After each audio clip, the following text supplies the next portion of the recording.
Hello दोस्तों, आज हम क्लास 12th के मैथ के बारे में डिस्कशन करेंगे। क्लास 12 के मैथ का चैप्टर है आव्यूह, जिसे बोलते हैं मैट्रिक्स। मैट्रिक्स से रिलेटेड एक क्वेश्चन है जो कि ए इनवर्स ज्ञात करना है, एक का व्युत्क्रम ज्ञात करना है। ये हमारी आज तक जितने भी बोर्ड परीक्षाएं हुई हैं, यूपी बोर्ड की, सारी यूपी बोर्ड की परीक्षाओं में हमेशा ये क्वेश्चन पूछा जाता है। 5 नंबर का हमेशा ये आता है। ये समझिए हर साल में ये क्वेश्चन फिक्स होता है 5 नंबर। अब इसको अच्छे से समझते हैं। इसी से रिलेटेड 3 क्वेश्चन हमारे सॉल्व हो जाएंगे। चलते हैं। सबसे पहले ए की वैल्यू दिया है 133 143 133। अब देखिए जो ये लाइन होती है, इस लाइन को हम बोलते हैं पंक्ति। जैसे देखिए 133, इस लाइन को जो बोलते हैं पंक्ति बोलते हैं, इसको हम बोलते हैं पंक्ति। और जो ये खड़ी लाइन होती है इसको बोलते हैं स्तंभ। इस खड़ी लाइन को बोलते हैं स्तंभ, इसको बोलते हैं पंक्ति। पंक्ति। अब सबसे पहले हमें ए इनवर्स ज्ञात करना है। ए इनवर्स का सबसे पहले फार्मूला क्या होता है? अब देखिए फार्मूला यही होता है, A inverse equal to adjoint of A upon determinant A. ये हमारा क्या है? Determinant A. अब सबसे पहले हम ए इनवर्स ज्ञात करने के लिए हमें एडजॉइंट फाइंड करना होता है, उसके बाद डिटरमिनेंट ए फाइंड करना होता है। अब सबसे पहले ये चेक करेंगे डिटरमिनेंट ए। अब हमारा जो डिटरमिनेंट ए है ये हमारा जीरो नहीं हो सकता है, ये जीरो नहीं हो सकता। यदि हमारा डिटरमिनेंट ए जीरो आ जाएगा तो हम इस मैट्रिक्स का हम ए इनवर्स नहीं ज्ञात कर सकते हैं। इसका हम ए इनवर्स नहीं ज्ञात कर सकते हैं। तो हम सबसे पहले इसको जीरो नहीं करेंगे। अब चेक करेंगे सबसे पहले डिटरमिनेंट हमारा क्या है। यदि जीरो आ जाता है तो पूरा का पूरा ही अनडिफाइंड हो जाएगा, अपरिभाषित हो जाएगा। जब अपरिभाषित हो जाएगा तो हम ए इनवर्स निकाल ही नहीं पाएंगे। ओके, अब चलते सबसे पहले हम लोग डिटरमिनेंट ए, हमारा जो डिटरमिनेंट जीरो के बराबर कभी नहीं, यदि जीरो आ जाए तो हम ए इनवर्स नहीं ज्ञात करेंगे। ये चीजें क्लियर कर लीजिए। अब चलते ये इसको कर does not equal to zero. हमें ए इनवर्स निकालना होता है, डिटरमिनेंट ए की वैल्यू जीरो से बड़ा होगा, जीरो नहीं होगा। चलते डिटरमिनेंट ए निकाल करता है सबसे पहले। अब देखिए डिटरमिनेंट ए हमें निकालना है तो क्या करेंगे? सबसे पहले हम ये पंक्ति है, स्तंभ है, तो अब देखिए पहले पंक्ति से निकालते हैं 1 से 1। जब हम लोग पहली पंक्ति ले लेंगे तो देखिए पहली पंक्ति में 1 स्तंभ, पहला स्तंभ है पहली पंक्ति, तो इन पहले स्तंभ को, पहली पंक्ति को हम छोड़ देंगे। इसको हाइड कर दीजिए। कितना बच रहा है? देखिए ये देखिए कितना बच रहा है, ये इतना बच रहा है। अभी इसका इसमें आपस में क्रॉस मल्टीप्लाई कर दीजिए। ऐसे क्रॉस मल्टीप्लाई करेंगे तो क्या हो जाएगा? 16, 4 चौक 16 माइनस 9। ये चीज क्लियर हुआ। अब चलते हैं। अब देखिए यहाँ पे एक इसका जो साइन होता है एक आर्डर के फॉर्म होता है, वो आर्डर होता है plus minus plus minus plus minus, ये आर्डर में चलता है। फर्स्ट है प्लस और सेकेंड होगा माइनस। अब देखिए सेकेंड हमारी पंक्ति की वैल्यू क्या है? 3 है, 3 को राइट कर दीजिए। अब देखिए जब हम पहली पंक्ति में अब पहली पंक्ति है, दूसरा स्तंभ को छोड़ देंगे, ये लाइन को छोड़ देंगे और इस लाइन को छोड़ देंगे। अब देखिए इसको हाइड कर दीजिए, बीच वाले को हाइड कर दिए, तो देखिए 4 1 1 3, इसका क्रॉस मल्टीप्लाई कर देंगे तो 4 1 जा 4, देखिए 4 1 जा 4। अब इसका आपस में क्रॉस मल्टी 1 3 जा 3 हो जाएगा। अब देखिए प्लस हो गया, माइनस हो, अब ऑर्डर क्या आता है? प्लस का। अब यहाँ पे देखिए पंक्ति में तीसरा नंबर क्या वैल्यू? 3 है, 3 राइट कर दीजिए। यहाँ पे देखिए इसको इरेज कर देते हैं, इरेज करके यहाँ पे इसको राइट कर देते हैं। A determinant does not equal to zero. अब चलते हैं +3। अब देखिए इस रो को छोड़ दिए, इसको हाइड कर दीजिए, इसको हाइड कर दीजिए। अब क्या बचा? 1 4 1 3, इसका इसके क्रॉस मल्टीप्लाई कर, इसका इसमें 1 में 3 का क्रॉस मल्टीप्लाई कर, 1 3 जा 3, 1 4 जा 4। ये चीज क्लियर। अब इसको हम सॉल्व कर लेते हैं। अब देखिए ये डिटरमिनेंट ए, अब इसको सॉल्व करिए। 16 में से 9 घटा दीजिए, 16 में से 9 घटा देंगे 7 आएगा। अब देखिए ये 4 - 1, 4 - 1 इक्वल टू 4 - 3 इक्वल टू 1। देखिए 1 में 3 का मल्टीप्लाई करेंगे तो -3 होगा, -3 राइट कर दीजिए। अब इसको देखिए 1 - 4, देखिए इसमें से -1 बचेगा, जो कि चिन्ह हमेशा बड़ी वाली संख्या के साथ लिया जाता है। बड़ी संख्या हमारा माइनस है, इसलिए माइनस के साथ लिखेंगे, इसलिए -1 होगा। -1 में हम -3 का मल्टीप्लाई करेंगे तो -3 हो जाएगा। हमेशा ये चीज जानते ही हो, चिन्ह का जो साइन होता है, प्लस प्लस का प्लस होता है, माइनस प्लस का माइनस होता है, प्लस और माइनस का माइनस होता है, माइनस माइनस का मल्टीप्लाई प्लस होता है। ये बहुत बेसिक चीजें हैं, इसको सभी लोग को मालूम होगा, क्लास 12 में है आप सब लोग। अब देखिए इसका वैल्यू फाइंड आउट कर लीजिए। -3 क्या हो जाएगा, माइनस माइनस एड हो जाएगा, जुड़ जाएगा, बट साइन माइनस का ही रहेगा। 7 - 6, अब देखिए 7 - 6 करेंगे ये 1। ये हमारा देखिए डिटर्मिनेंट ए की वैल्यू कितनी आ गई, 1। डिटर्मिनेंट ए की वैल्यू कितनी आ जाएगी, 1 जब आ जाएगी तो ये क्या हम इसका ए इनवर्स ज्ञात कर सकते हैं, क्योंकि हमारा डिटर्मिनेंट 0 से ज़्यादा है, 0 नहीं है, इसलिए इसका हम ए इनवर्स फाइंड कर सकते हैं। अब चलते हैं, अब तो यहाँ पे राइट कर सकते हो, अब तो डिटर्मिनेंट ए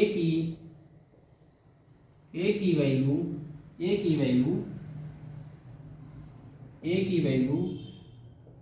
1 है, इसलिए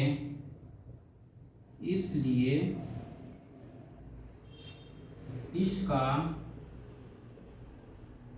ए इनवर्स निकालना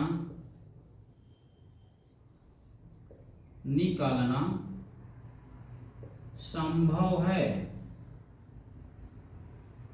चलिए अब ये हम फाइंड कर लिए, इससे हमें क्लियर हो गया कि हम इसका ए इनवर्स फाइंड कर सकते हैं, ये चीज क्लियर हो। अब हमें एडजॉइंट ऑफ ए निकालना है। क्या निकालना है, adjoint of A. Adjoint of क्या होता है, आप देखिए एडजॉइंट ऑफ क्या होता है, एडजॉइंट ऑफ ए क्या होता है, एडजॉइंट ऑफ ए यही होता है ए के सखंडों से निर्मित अवयव। क्या होता है, ए के सखंडों से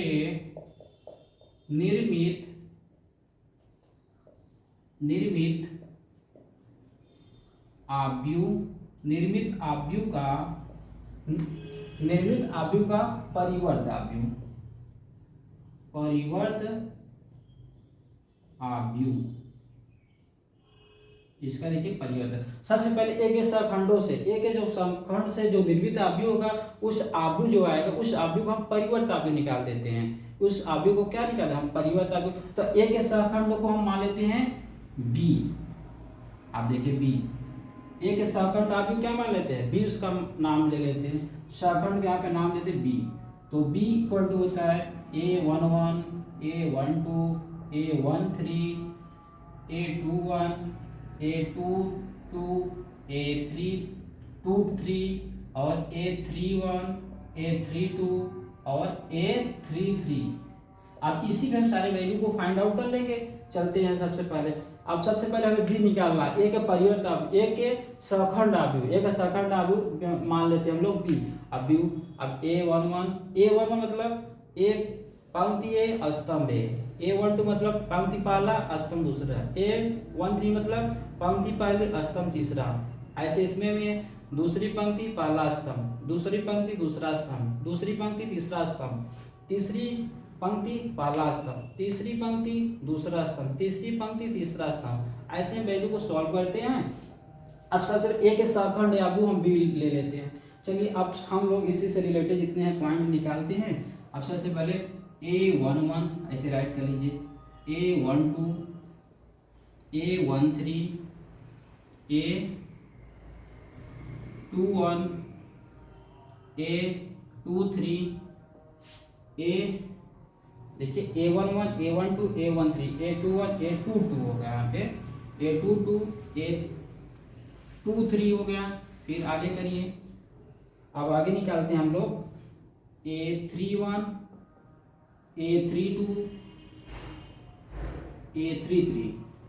ये हम सारे वैल्यू को अब निकालेंगे। अब देखिए इसमें भी जो साइन का आर्डर होता है वो आर्डर को फॉलो करते हुए हम सॉल्व करेंगे। आर्डर हमारा यही होता है प्लस माइनस। इसी आर्डर पे हम लोग पहले चिन्ह को रिप्रेजेंट कर लेते हैं, plus minus plus minus plus, देखिए plus minus plus minus plus minus plus minus plus. ये हमारे साइन का ऑर्डर है। इसी ऑर्डर को फॉलो करते हुए हम लोग आगे चलते हैं। पहले नंबर को हम लोग सॉल्व करते हैं। अब देखिए A11 का मतलब क्या होता है, A11 मतलब पहली पंक्ति और पहला स्तंभ, पहली पंक्ति पहला स्तंभ। इसको ऐसे राइट करिए, हम चलो कर लेते हैं। देखिए पहली पंक्ति पहला स्तंभ, इनको हम हाइड कर लेते हैं। देखिए पहली पंक्ति और पहला स्तंभ करेंगे तो 4 3 3 4 बचा, तो यहाँ पे राइट कर लीजिए 4 3। देखिए इसको ऐड करेंगे तो ये वैल्यू और ये वैल्यू बचेगी 4 3 और 3 4, ये 3 4। चलिए नेक्स्ट हम लोग राइट करते हैं। अब देखिए क्या रहा है 1 2, मतलब पहली पंक्ति दूसरा स्तंभ, इसको और इसको हाइड कर दीजिए। 1 3 बच रहा, देखिए बीच वाले को हाइड कर दीजिए, बीच वाला को हाइड कर दीजिए। पंक्ति क्या 1 3 और 4 बचा, इसको राइट कर दीजिए 1 3 और 1 4। चलते हैं आगे। अब नेक्स्ट कर रहा है 1 3, मतलब 1 3 मतलब पहली पंक्ति तीसरा स्तंभ, इसको और इसको हाइड कर लीजिए। देखिए 1 4 1 3 बच रहा है 1 4 1 3। चलते हैं, इसको ऐसे सॉल्व करते रहिए। अब नेक्स्ट क्या रहा है, दूसरे पे चलते हैं। A 2 1 मीन्स होता है दूसरी पंक्ति पहला स्तंभ। ये देखिए दूसरी पंक्ति को हाइड कर लिए पहले स्तंभ, ये देखिए पहला स्तंभ। अब देखिए पहला स्तंभ को इसे हाइड कर, इसे ऊपर क्या बच रहा है 3 3 और नीचे 3 4। यहाँ पे देखिए राइट कर लीजिए 3 3 और 3 4, ये चीज है। अब 2, अब फाइंड करना A 2 2 मीन्स दूसरी पंक्ति दूसरा स्तंभ।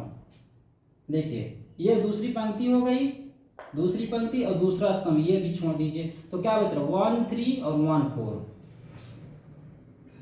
1 3 1 4 बच रहा है। चलिए नेक्स्ट A 2 3, A 2 3 मीन्स दूसरी पंक्ति और तीसरा स्तंभ, दूसरी पंक्ति तीसरा स्तंभ। देखिए दूसरी पंक्ति को मैंने हाइड कर दिया, तीसरा स्तंभ को, तो 1 3 1 3 बच रहा है 1 3 1 3 राइट कर लीजिए 1 3 1 3। चलिए नेक्स्ट A 3 1, A 3 1 यही है ना, मतलब A 3 1 मतलब क्या हुआ तीसरी पंक्ति पहला स्तंभ। अब देखिए A 3 1 फाइंड करना है तुम्हें, क्या करेंगे तीसरी पंक्ति ये हो गई, तीसरी पंक्ति को हाइड के लिए पहला स्तंभ को हाइड कर लीजिए। तो 3 3 बचा, अब 4 3 बच रहा है 3 3 और 4 3 बच रहा है। नेक्स्ट आगे, अब इसको देखिए यहाँ पे राइट कर लीजिए। अब A 3 2 मीन्स होता तीसरी पंक्ति दूसरा स्तंभ, तीसरी पंक्ति को हाइड कर लिए दूसरा स्तंभ, ये हाइड कर लिए नहीं 1 3 बच रहा है 1 3। देखिए इसको हाइड कर लीजिए 1 3 और 1 3 बच रहा है, इसको 1 3 और 1 3। लास्ट है A 3 3 मीन्स होता है तीसरी पंक्ति और तीसरा स्तंभ, तीसरी पंक्ति राइट कर दिया तीसरा स्तंभ 1 3 1 4, 1 3 1 4। ये इसका है यहाँ पे, ये चीज समझ लीजिए ये 3 3। चलिए अब इनका हम लोग सॉल्व करते हैं, इसी से वैल्यू निकाल लेते हैं। अब देखिए इसका क्रॉस मल्टीप्लाई कर दीजिए 4 चौक 16, 3 3 का 9, 16 माइनस 9 इक्वल टू 7। अब साइन क्या होगा प्लस होगा, पॉजिटिव नंबर है। अब थर्ड और सेकंड देखिए इसका क्रॉस मल्टीप्लाई कर दीजिए 4 1 जा 4, 1 3 जा 3, मतलब 4 माइनस 3। अब देखिए 4 माइनस 3 मीन्स 1, अब साइन क्या होगा माइनस है, इसलिए माइनस के साथ राइट -1 होगा। नेक्स्ट इसका भी क्रॉस मल्टीप्लाई करिए 3 1 जा 3, 1 4 जा 4, क्या हो जाएगा 3, यहाँ पे राइट कर लीजिए 3 माइनस 4, 3 माइनस 4। अब देखिए यहाँ पे 3 माइनस 4 मीन्स क्या होता है पॉजिटिव है, इसलिए नेगेटिव आ जाएगा कि देखिए 4 माइनस 3 करेंगे तो -1 आ जाएगा, क्योंकि साइन हमेशा ग्रेटर नंबर के साथ यूज होता है, वही लेते हैं। अब देखिए A 2 1 में इसका क्रॉस मल्टीप्लाई कर दीजिए 4 3 जा 12, 4 3 जा 12 और 3 3 जा 9, 12 माइनस 9 कितना हो जाएगा 3 हो जाएगा। अब देखिए साइन इसका है माइनस है, इसलिए माइनस यहाँ पे हो जाएगा। A 2 2 1, A 2 2 पे सॉल्व करिए, A 2 2 1 का मतलब ऐसे करिए 4 1 जा 4, 1 3 जा 3, 4 1 जा 4, 1 3 जा 3। अब इसको देखिए साइन पॉजिटिव है, कोई इफेक्ट नहीं पड़ेगा, 4 माइनस 3 1 हो जाएगा। नेक्स्ट A 2 3, A 2 3 का मतलब ये इस क्रॉस मल्टीप्लाई कर दीजिए 3 1 जा 3, 1 3 जा 3, यहाँ पे राइट कर दीजिए 3 1 जा 3, 3 1 3 जा 3, 3 माइनस 3 0, ये नंबर क्या है नेगेटिव, कोई इफेक्ट नहीं पड़ेगा। नेक्स्ट A 3 1 पे चलते हैं, A 3 1 पे चलते हैं, इसका आपस में क्रॉस मल्टीप्लाई कर दीजिए। अब देखिए इसका साइन है पहले प्लस है, 3 3 जा 9, 4 3 जा 12, 9 माइनस 12 कितना हो जाएगा -3। अब साइन क्या है पॉजिटिव है, प्लस और माइनस क्या होता है माइनस होता है, इसलिए देखिए बड़ा नंबर, इसलिए इसका साइन माइनस से 3 हो जाएगा। अगला चलते हैं, यहाँ पे माइनस 3 अच्छे से राइट कर लीजिए। नेक्स्ट अगला चलते हैं हम लोग, ये अब यहाँ पे A32 मीन्स इसका इसका आपस में क्रॉस मल्टीप्लाई, 3 1 जा 3 1 3 जा 3, अब माइनस का साइन है इसलिए 3 माइनस 3 जीरो होगा, मल्टीप्लाई माइनस से करेंगे कुछ नंबर पे कोई इफेक्ट नहीं पड़ेगा, ये चीज़ें हो गई। नेक्स्ट A33 मतलब इसका इसका क्रॉस मल्टीप्लाई कर दीजिए। अब देखिए लास्ट साइन हमारा क्या है, लास्ट साइन जो है पॉजिटिव है। अब देखिए 4 1 जा 4 1 3 जा 3, तो 4 माइनस 3 होगा, 4 माइनस 3 मीन्स 1 पॉजिटिव, इसलिए पॉजिटिव होगा। अब ये चीज हम लोग फाइंड कर लिए। अब हम लोग क्या करेंगे, अब बी का हमें क्या परिवर्त आव्यूह निकालना है। परिवर्त आव्यूह मतलब बी डैश फाइंड करना है। जब बी डैश हम फाइंड करेंगे, जो हमारी पंक्ति होती है वो स्तंभ में कन्वर्ट हो जाती है, स्तंभ में बदल जाता है। ये पहली पंक्ति जो था पहला स्तंभ का कार्य करेगा, दूसरी पंक्ति दूसरे स्तंभ का कार्य करेगा, तीसरी पंक्ति होती है जो तीसरे स्तंभ का कार्य करेगा। ठीक, ये बी डैश जब फाइंड करेंगे तब ये रूल्स फॉलो करेंगे। ये हमारी जो वैल्यू है बी की है। अब बी डैश फाइंड करेंगे तो सारी हमारी पंक्ति स्तंभ में बदल जाएंगी। पहली पंक्ति पहला स्तंभ का कार्य करेगा, दूसरी पंक्ति दूसरे स्तंभ का कार्य करेगा, तीसरी पंक्ति तीसरे स्तंभ का कार्य करेगा। अब आगे चलते हैं, हम लोग बी फाइंड करते हैं। चलिए बी पहले अच्छे से राइट कर लेते हैं हम लोग। अभी राइट कर लिया जाए, अभी राइट कर लिया जाए। सबसे पहले आप देखिए, ये राइट करिए बी की वैल्यू यहाँ पे राइट कर A11 देखिए 7 -1 -1 ऐसे राइट कर लीजिए, 7 -1 ये चीजें हो गया ना। चलिए नेक्स्ट दूसरे में क्या चलेगा, ये 7 माइनस, अब क्या चलेगा -3 1 0 -3 1 0 राइट। आप तीसरे में चलते हैं, क्या चलेगा -3 0 1 -3 0 1। ये हमारा बी की वैल्यू आ गई है। ये क्या है बी, ए के सहखंडों से निर्मित आव्यूह हमारा ये है, ए के सहखंडों से निर्मित आव्यूह इतना है। अब निर्मित ये जो निर्मित आव्यूह है, इसी आव्यूह का इस आव्यूह का अब क्या निकालेंगे हम, परिवर्त आव्यूह निकालेंगे। इसका परिवर्त आव्यूह मीन्स होता है बी डैश निकालना है। क्या फाइंड करना है, बी डैश फाइंड करना है। तो मैंने यही परिवर्त आव्यूह यही बताया था। हमारा जो पहली पंक्ति होता है पहले स्तंभ का कार्य करने लगता है, दूसरी पंक्ति दूसरे स्तंभ का कार्य करता है, तीसरी पंक्ति तीसरे स्तंभ का कार्य करता है। इसे बदल दीजिए, 7 -1 -1 देखिए 7 -1 -1 हो जाएगा। ये देखिए 7 -1 ये देखिए पंक्ति था, इसको स्तंभ में लिख दिए। क्लियर, कोई डाउट। चलिए आगे। अब देखिए दूसरी पंक्ति है, इसको दूसरे स्तंभ लिख दिए, -3 1 0 -3 1 0। देखिए दूसरी पंक्ति दूसरे स्तंभ का कार्य, जो ऐसे खड़े होंगे वो स्तंभ होते हैं, जो ऐसे होंगे उसको पंक्ति बोलते हैं। अब जैसे तीसरी पंक्ति -3 0 1, यहाँ पर लिख दीजिए -3 0 1। ये देखिए इसका कार्य करने लगा कि नहीं, ये चीज बदल गए सारे। अब हमें क्या फाइंड करना है, ए इनवर्स फाइंड करना है। ए इनवर्स फाइंड करने के लिए सबसे पहले हमें चाहिए एडजॉइंट ऑफ ए और अपॉन डिटरमिनेंट ऑफ ए। एड दो होता है, adjoint of A equal to होता है बी डैश के इक्वल होता है। ये क्या होता है, चाहे बी डैश राइट करें चाहे adjoint of A equal to B dash. Okay, अब ए इनवर्स में फाइंड करने के लिए यही होता है, ए इनवर्स इक्वल टू क्या होता है, एडजॉइंट ऑफ ए के स्थान में क्या राइट कर दे, बी डैश। चलिए यहाँ पे राइट करें adjoint of A upon determinant A, यही होता है। फिर adjoint of A equal to क्या होता है, B dash upon determinant A. चलिए बी डैश, ये देखिए इसको ऐसे इस तरह से राइट करें, कोई प्रॉब्लम। चलिए ये बी डैश ऐसे। चलते हैं हम लोग अब, चलिए अब इसको सॉल्व कर लिया जाए। ये चीजें क्लियर हैं, अब इसको सॉल्व कर लिया जाए। चलिए अब इसको हम सॉल्व करते हैं। सबसे पहले यहाँ पे देखिए 1 अपॉन डिटरमिनेंट ए की वैल्यू कितनी आई है, 1 आई है।